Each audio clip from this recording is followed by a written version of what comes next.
margins are so tight.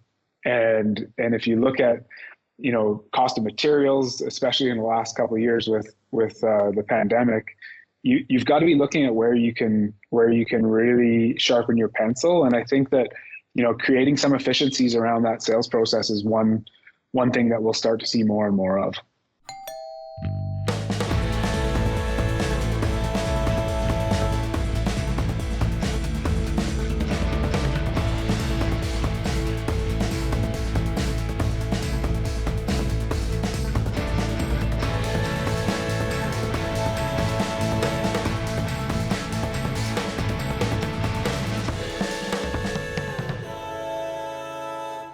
You're listening to Build Up, the Homebuilder podcast, brought to you by ZGM. I'm Jordan. And I'm Santana. I'm a home building marketer and brand strategist. And I'm a digital marketer and the executive producer of Build Up. And together, we love applying our expertise to the home building industry. Join us as we uncover industry insights, chat with colleagues, and explore exciting ways to push the home building world forward. Jeff, thanks again for joining us today. You are with Bōde Canada. It's a very exciting program or software tool. Could you tell us a bit about what that is? Give our audience a little bit of background on it. Yeah, so we're a relatively new company. Essentially, Bōde is an online marketplace geared towards forward-thinking consumers, developers, and builders. And what we do is allow people to buy and sell real estate in a very easy way. Without representation if they choose to not have representation on both the buying and selling side. I've used Bōde a little bit, mostly just to spy on my neighbors and see what their homes sell for. I just want to keep an eye on the market and see how things are doing. It's my own investment and my own curiosity. And so, yeah, is that how most people are using the platform? And what are some of the other maybe equally as good things that are about the platform that people aren't using all the time? Yeah, so we were one of the first companies in Alberta, at least, to really release sold data information. And if you think about, the necessity for agents, it's often that information is gate kept. And all around the world, that's not the case. One of my colleagues and co-founders has lived all over Europe, and he came to Canada to work with us, and it was kind of crazy to him. He said, this is not a novel feature. I mean, you can get sold data everywhere, and when you think about it, it is really anti-competitive to give one person, especially someone that you're trusting your interests with, to give them that data and not make it transparent. So, this was in the courts for a long time, and ultimately anyone has access, like in Alberta, anyone can jump on the Spin2 land title system and find out what a property sold for. So, and it costs $10. So the argument that that's private really doesn't hold water. So yeah, sold data was one of the kind of first things. And there were other groups that had done it, but it was all a lead generation tool. No one had just said people deserve to have this information.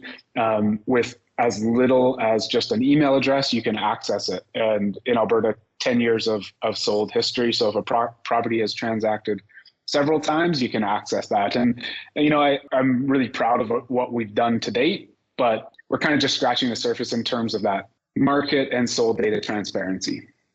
So some of what we're seeing is that, the generation who's buying homes today, who are buying their first homes, so millennials, older millennials, their pickup on using a realtor is actually higher than what we've seen in the past in a lot of ways.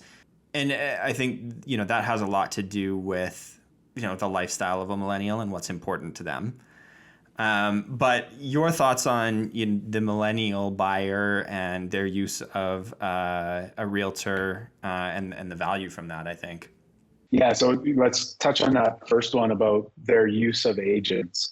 I would say a part of that is due to the relatively low barrier to entry to the industry, right? It's not actually that difficult to become licensed. And we've gone through a really wild economic cycle in the last few years with the pandemic and now war, and a lot of things have changed. And when you have a lot of those transitions, people look at options. And I know personally a lot of people that have entered the real estate industry in the last few years because the barrier to entry is quite low. So what that means is that in the industry, everyone has a friend or family member that is licensed. And there's like this feeling of an obligation that they have to use them. And we don't interview agents the way we interview, other professionals in really, I would say, a lot of other walks of life. But we feel this like obligation to use them because they're friend or family. So I think that that's kind of why we see a lot of millennials using agents, is just that they feel obligated to the person they know that is a realtor. In terms of what millennials want, and Santana, you and I have talked about this a little bit, I would just say millennials do not want to be sold, right? They don't want to be sold. And I make the analogy to buying cars now.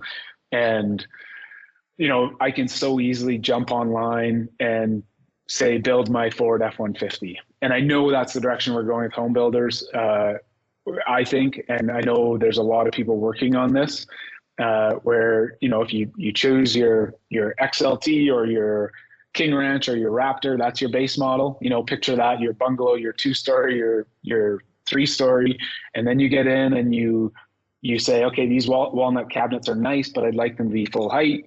And instantly you can see online that just adjusted your cost $1,400, or even better, like $30 a lineal foot. Like that level of transparency around home buying, I think is what millennials really want. And then in terms of not wanting to be sold, I think that we will start to see more and more unattended access. I think about even when I've sold my homes in the past few years, I would always give the buyer first look private, with the idea that, they've got lots of homes to look at. So just let them determine if that's of interest or not. And then if it is of interest, offer to be there the second time. And that's where I would say, okay, this gutter is the one that always floods the basement in the spring. That's where you can actually bring value, when you know that they have some level of interest. But yeah, I think unattended access there's something about that instantly creates trust with a customer too, right? And one camera at the front door. And I know some people, some builders that we talk to, we present them this idea, and they can simply click a box on their listing requiring ID verification. This is a third party that's not attached to us. And so, the way that we do often now, you take a selfie with your driver's license in front of you, and then a picture of your driver's license up close, and the system will accept it as long as it's not expired and everything looks legitimate. And, some builders are saying, well, that's really scary, letting strangers into our house. Well, I say, well, what do you think Airbnb is? I mean, that has become wildly successful, and we never dreamed that it would, but we let strangers into our house all the time. And yeah, there's the odd situation that doesn't work out well, vandalism or worse. But for the most part, a viewing request, especially of a vacant home, is nothing more than a 30-minute Airbnb appointment. Yeah, it's a really interesting way to look at it. And actually, in season 1, we covered that topic actually in detail with UTour. It's a company out of the States who does a lot of those kind of unattended access showings. And yeah, like a very similar thinking there to what you're talking about, Jeff, and that, give people the space to view it on their own, allow them to become interested, to bring themselves along a little bit in the journey, and then insert yourself at the right time from a sales point of view with the right information, can be wildly successful. So transparency is, of course, a big one. But is there anything else that you feel is coming up in the home world that it's a trend that we should be keeping our eye on, or home builders should be keeping a close watch on, and anything that's kind of leaving us? You did mention sales centers maybe weren't your favorite, so. Well, I just think that there's a better way. If you had, we have a lot of builder partners that, that maybe they're selling in 5 communities, And, I think that if you could have let's say unattended access, and you could have maybe fewer salespeople and have a better scheduling system to put your best people on the job, or maybe you are allowing that first viewing to be unattended. Well, I just I can't envision these parades of show homes that are open from, 12 to 8 every day really being a thing in 10 years. I don't see it. It's not an efficient use of resources. And, for a lot of the bigger builders, doing tract type product, margins are so tight. And if you look at, cost of materials, especially in the last couple of years with the pandemic, you've got to be looking at where you can really sharpen your pencil. And I think that, creating some efficiencies around that sales process is one thing that we'll start to see more and more of. Yeah, I totally agree with that. And, I'm even going to say 5 years. Like, I think the pace and way things are moving, 5 years and that kind of model is going to be gone, or should be gone. My thought on it as well, Jeff, and I'd love your perspective, is that, kind of back, maybe as the internet was just starting, or builders were just starting to get websites, or, not even that long ago, but people would go to a community and they would go to a show home parade with the intent of, I'm going to visit every single show home in this parade so that I can learn as much about each of these builders, and then I'll make my decision and I'll buy one. Maybe I'll go to another community and do the same thing. But I think, we've heard a lot from builders that show home traffic has declined in the last number of years. And show home traffic is intermittent in that, salespeople will sit there and they'll be like, well, I can see that people are going to that salesperson, or I can see people going to that salesperson, and they're not coming to me. And, I feel that this model has really changed in that, yes, even 5 years ago, people would go to a show home parade and they would visit all the show homes. They would go to a community event and they'd visit all the show homes with the intent of learning. But today, the power has been really placed in the hands of the consumer. And they're doing a lot of their research online, a lot of their understanding on websites and on reviews and YouTube and social media and friends and family. And then they're saying, I'm not going to go, I don't need to go to the whole show home parade. I know that they're not for me and they're not for me. I'm going to go visit that one because that's the one that I want to learn more about and actually feel and touch the product. And I don't need to visit the rest because I already know it's not going to work. Is that something that you see? Yeah, absolutely. I think that they can make a short list based on the touch and feel of a website and the model homes that a builder presents, right? Because, let's face it, builders can't be everything to everyone, and they do have a style. They're going to lean more traditional or modern. And what they put forward is going to speak to some buyers and not others. So I completely agree that consumers are going to be doing that research and not saying, okay, let's just see what our options are and visit every home in the parade. And I think that kind of aligns it, just again, talking about transparency. Even 2 years ago, a lot of builders were like, I'm not going to give the price online, or I'm not going to give the floor plan online. I'm not going to give that information. And if they want it, they'll have to sign up for my email list, or they'll have to visit the show home or something like that. And I just think if you try and play that game today, you're just going to lose. That's not even the game anymore. You're going to be on the sidelines. You have to have that transparency. You have to give that information today for the consumers to even be interested and consider you. Yeah, I agree. And I mean, my kind of utopic view is that it gets down to that detail, as we were discussing, literally you can just change the cabinet height or change from a laminate to a Caesar stone countertop and see that price change in real time. I mean, maybe we're not quite there yet, but I do think that you kind of leave yourself on the sidelines if you don't even give a range, right? If someone can't say, well, I can get this model in this community for between 600 and 650, or I can get this model in these communities between 700 and 800. If you're not even providing that level of transparency, I think that the builders that are will just, they will just attract those leads, because that's what the buyers want. They want that transparency. And we have so much access to information in every other industry that if we don't have that same level here in the home building world or home buying world at such a high investment product, it's like immediate turn off. And then about the show homes, it reminds me so much of like destination shopping. Like, we're destination shoppers and like everything we do now, almost like we're not going to go waste our time and like browse. Sometimes I do on Sundays still here and there. But we're really conscious of our time and where we spend our time. So I'm not going to go walk down a show home parade. I'm going to that one house that I've done all my research on, going to go check it out, make sure it's perfect and it's exactly what I want it to be. And that's it.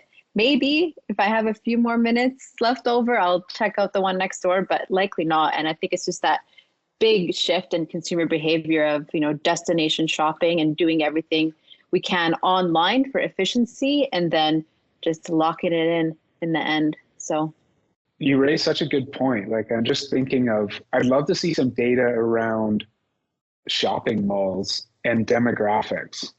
Like, do people still just walk kind of aimlessly music to through my malls? ears, Jeff.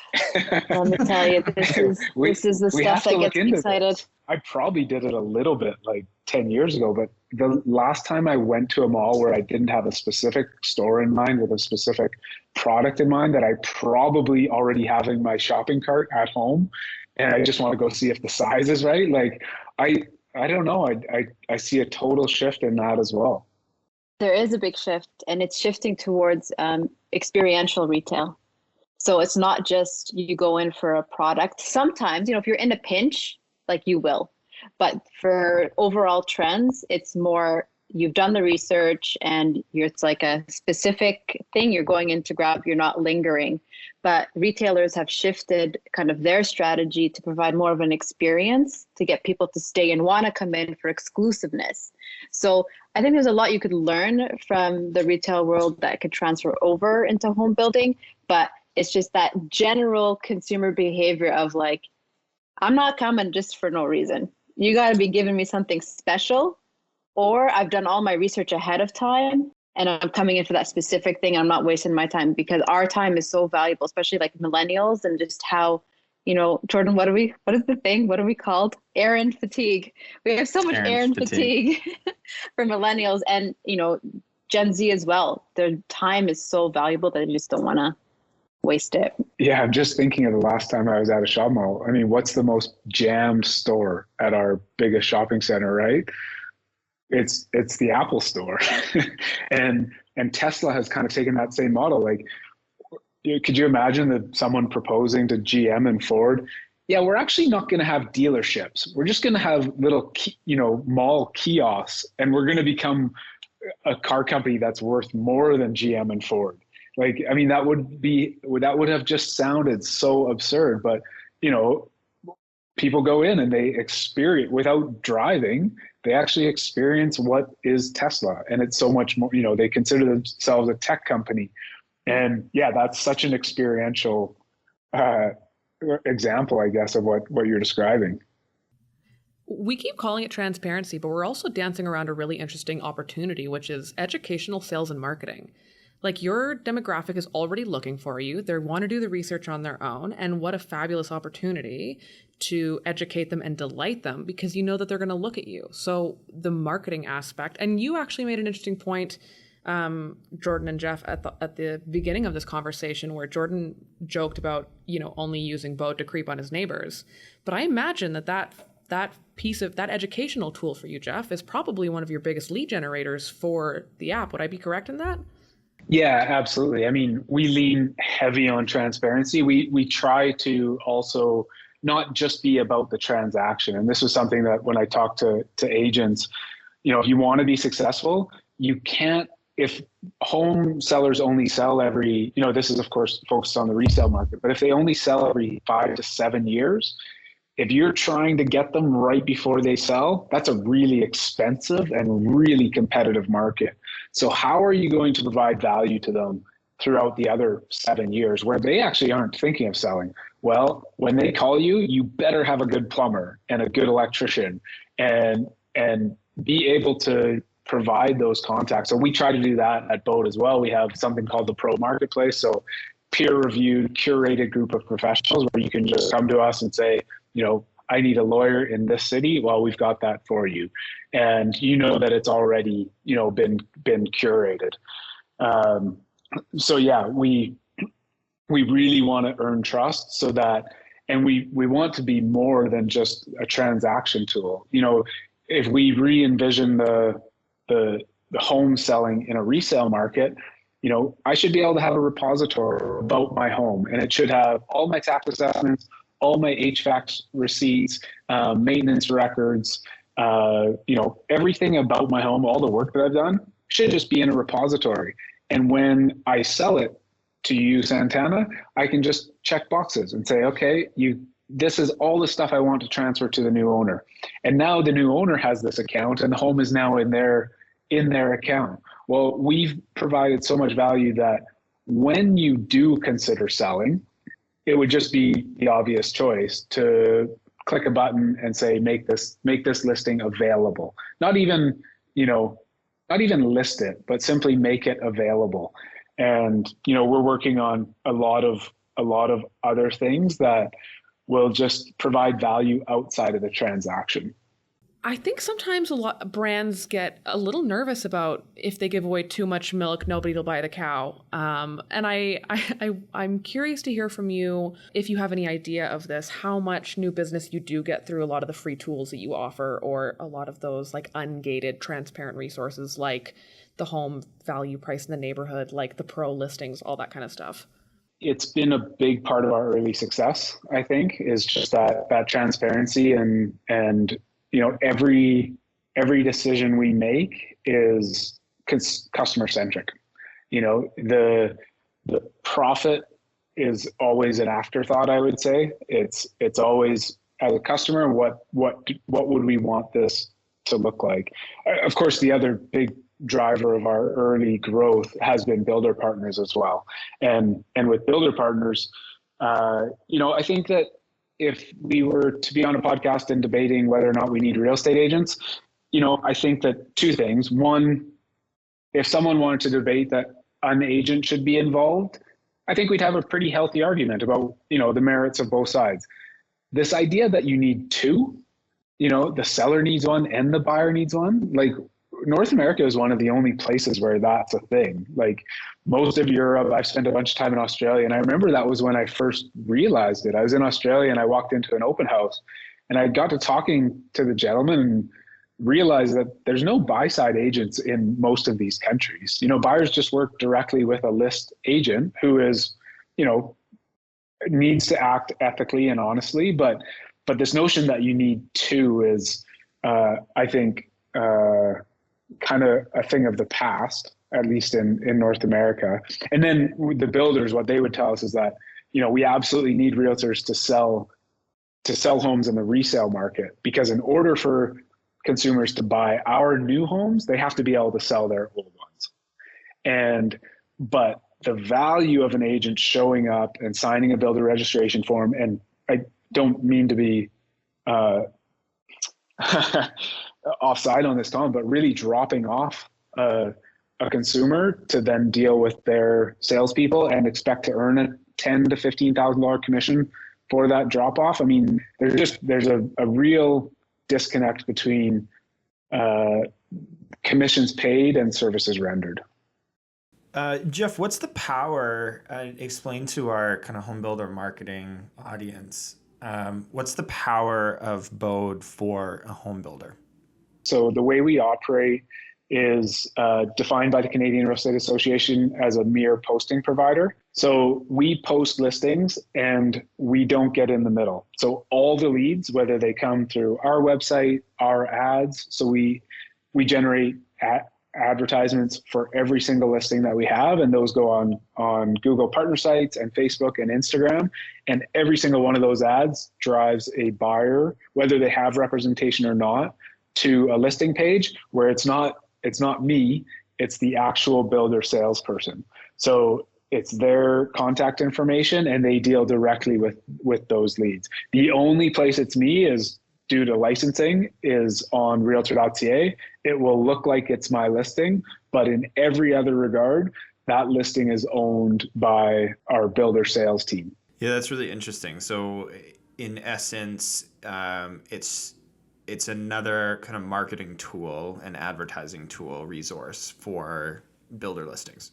Yeah, exactly. And not sure to the extent that they've done so, but a lot of our builders have said, like, I can actually just include these fees as part of my marketing budget because you are running those ads. So I can cut back on the amount I'm spending. And because when working with you, we get a lot of those benefits. The other thing that we've fairly recently done is, we've had with our builder partners, a lot of invoice variability.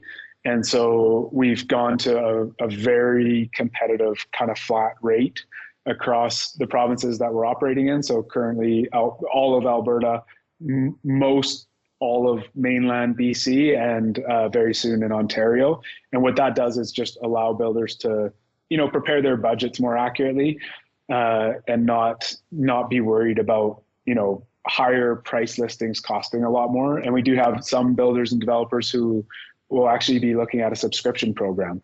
So it's quite literally all you can list, and you can pick and choose. And we have kind of a monthly subscription package for that. So it's really shifting the way a lot of sales and marketing teams are looking at selling homes.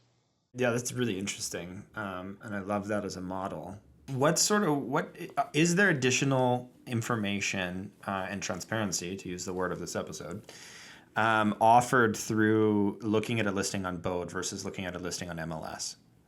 So the biggest difference, like, our listing pages look a lot like any other listing page, with that one exception of when you click on ask a question or book a viewing or make an offer, that all goes directly to a seller or a builder salesperson in the builder world. But all of that information, there is no middleman. And so when you ask a question about a home, you know that you're getting the seller. And then, of course, when you go to make an offer, we use provincial industry standard contracts. So you go through, and we've made it really easy. So in the builder world, it's kind of funny how the industry operates, because, a buyer will come forward and make an offer, and then everything just kind of happens verbally. That offer gets shelved. It just sits on a desk. And then if agreement is reached, a new offer is drafted. So what we do is actually allow you to make an offer online.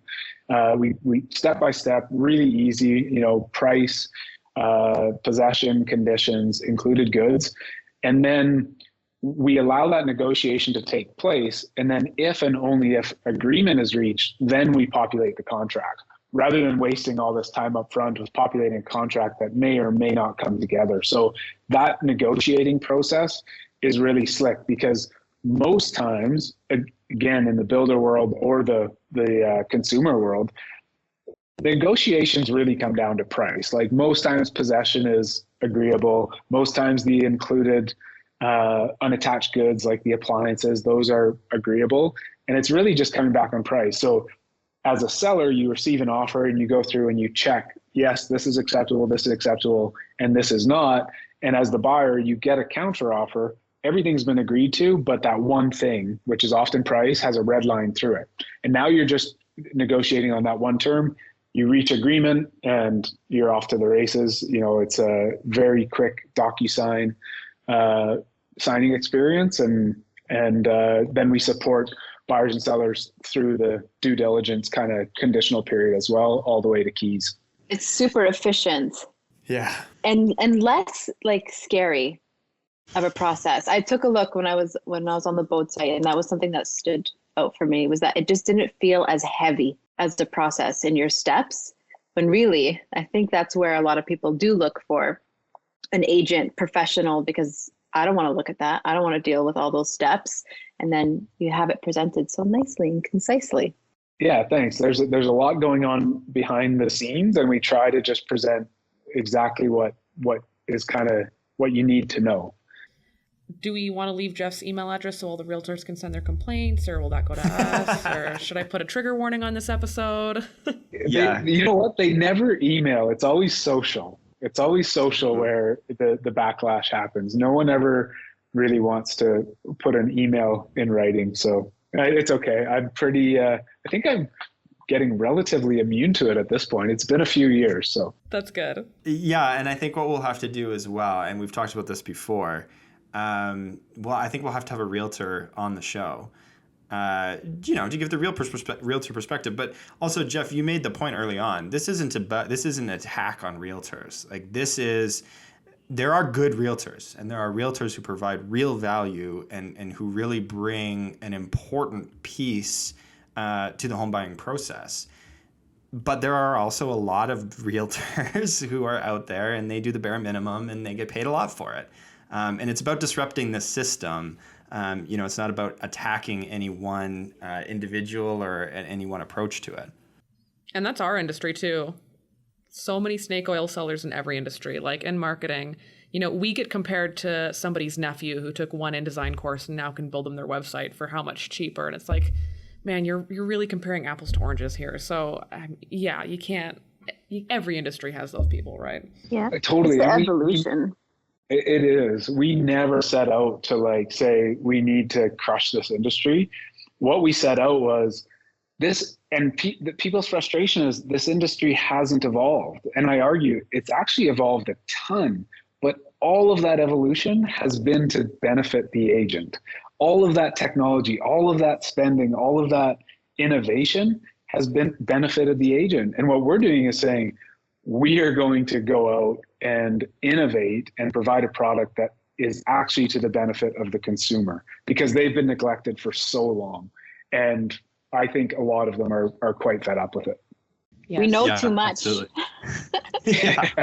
We know too much. And I think you're 100% right, Jeff. And I have realtors in my family. It comes from, a long line of realtors and people in real estate. And I think that it's definitely not saying that there isn't a place for them. There is for sure, because that knowledge and that expertise is so valuable, but it's giving the consumer access to all of that knowledge and expertise in the right way and disrupting. So I think it's going to be a fantastic conversation when we have another realtor on as well.